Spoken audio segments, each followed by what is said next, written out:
Hello guys! Hello water sign, hello Pisces, Scorpion, Cancer. Welcome dito sa aking channel, Kapalaran 888. Welcome. Alamin natin kung anong messages, vibration, gabay energy para sa iyong lahat. Kay general reading, so pwede kang makaresonate, gamitin mo ang iyong intuition sa panonood. Okay, water sign, Pisces, Scorpion, Cancer. So sa araw na ito, if ever man naghihintay ka ng message, confirmation, like for example, nag-aasikaso ka ng papeles, okay? For example, passport, visa, mga travel plans, or kano pa man. Sa araw na ito is posibleng makatanggap ka na ng information, ng confirmation. Pwedeng may message na dito na matatanggap ka. It's either email, it's either chat, it's either kung ano man siya na pwedeng magbigay liwanag. For example, yun na nga, nag-aasikaso ko ng mga dokumento, papeles. Makikita mo sa araw na ito na yung clarity. Diba? May result na. Like exam. Pwedeng nag-take ka ng interview or exam, nag-apply ka ng trabaho or kung pa man. Pwedeng sa araw na ito, darating na yung result niya, yung outcome. Okay.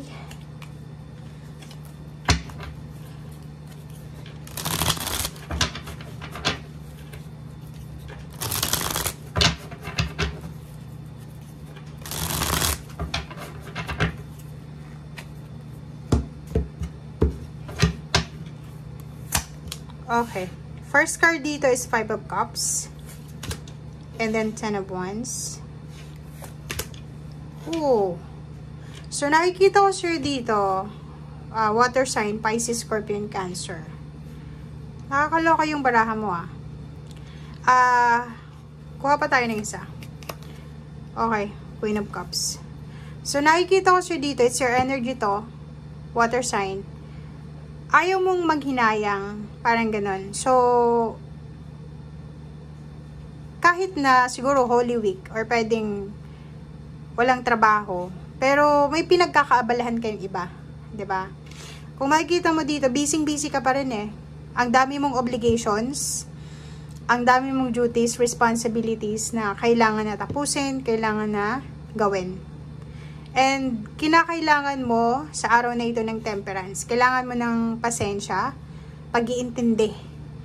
Kailangan mo ng peace. Okay? Like for example, syempre pag sobra-sobra yung pagod mo, syempre maiirita ka minsan pag hindi ka makatulog, dahil nagtatrabaho ka, parang ganito ganyan. So, siguro kailangan natin ng pasensya. Okay? 6 of Cups. Nakikita ko sir dito na pwedeng may iba sa inyo dyan na gustong magbakasyon sa lugar kung saan sila isinilang. Parang ganun. So, nagpaplano sila para sa vacation or nalalapit na yung kanilang pag-uwi. Parang ganun, pag-travel. So, kung makikita mo dito, pwedeng sa araw na ito makatanggap ka ng balita. Pwedeng ang balitang ito or message is from someone na nasa past mo na. Pwedeng may isa ditong individual na gustong, like for example, naging part siya ng past mo, like past relationship, kapamilya, kaibigan, na wala na kayong contact, wala na kayong communication, ang unexpected na gustong bumalik sa'yo. So, pwedeng makatanggap ka ng message na, hi, hello, kumusta, ganito, ganyan, na isang mabilisan siyang message na unexpected. Kaso lang, natatakot ka ulit na magtiwala, lalo na kung sinaktan ka nito, or may ginawa silang backstabbing or kung ano pa man. So, nakikita ko sa'yo dito, na sobra-sobra yung takot mo, 'di ba? Kasi ayaw mo na eh. Ayaw mo nang masaktan, ayaw mo na, kasi alam mo sa sarili mo, kasi itong magician na to, magician is a card na nagsasabi na walang problema sa'yo. Walang problema, walang kulang sa'yo. You're worthy enough, you're good enough, kaya, sa sitwasyon na to, alam mo na hindi ikaw yung nagkamali. So, nakikita mo yung sarili mo na parang aloof ka na. Wala ka ng interest, wala nang substance, 'di ba? Kung dati is, halimbawa, pag nag-message ang taong ito sa'yo, through chat or tumatawag, excited ka na sagutin. Pero ngayon, wala eh. Anino, siguro ayaw mo nang makita. Or parang ano, kahit pangalan niya ayaw mo nang mabanggit. Parang ganun. So, nakikita natin yan. Okay, Chariot, travel. Isang unexpected travel ang gagawin mo sa week na to, or pwedeng sa buwan ng April. And nakikita natin dito na siguro pangarap mo lang ito dati. Diba? Yung mga dream countries, dream cities, dream place na yun, pinapangarap mo lang ang posibleng pupuntahan mo. Okay, wow, freedom. So, nakikita ko sa'yo dito na sobrang free ka sa lahat ng gusto mo. Financially, wala ka namang masyadong problema.